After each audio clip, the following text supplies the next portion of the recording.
Vice President Sara Duterte.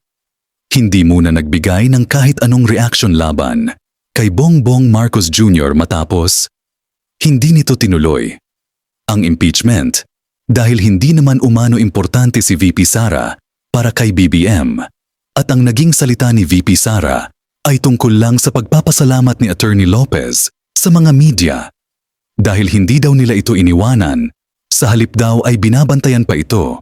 Ma'am, if we may get your reaction sa nabanggit po ni President Marcos. Ang sinabi niya, ma'am, kinonfirm niya po yung command to text message na nakalagay na in the larger scheme of things, Sara is an unimportant, so please do not file impeachment complaints. What are your thoughts? Pinigil or stop in a way? Hindi naman ako mag-comment sa mga remarks ni President Marcos. Sorry, may nakalimutan ako na update sa taas. Gustong ipaabot nung dalawang patients ang pagpapasalamat niya sa inyo, sa media, kasi binantayan niyo daw sila at hindi niyo sila iniwanan.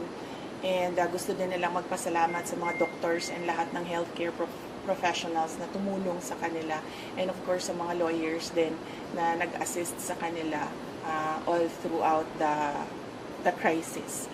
So, isa din yun sa mga message nila galing sa taas. Salamat daw sa inyong lahat.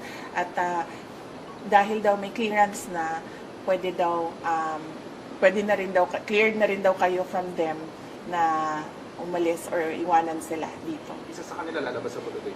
Sure. Ang isa, nakaalis na. Oo, nakaalis na Isa na yung lang isa. Ang isa na lang yung nag-aantay ng clearance. Possible din po lumabas today.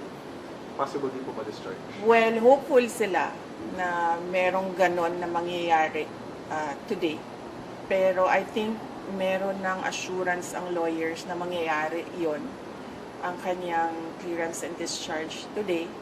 So, nagpapasalamat. Kaya nagpadala na rin siya ng pagpapasalamat dito sa media, sa inyong lahat, sa pagbabantay, pagtulong at pagprotekta sa kanila.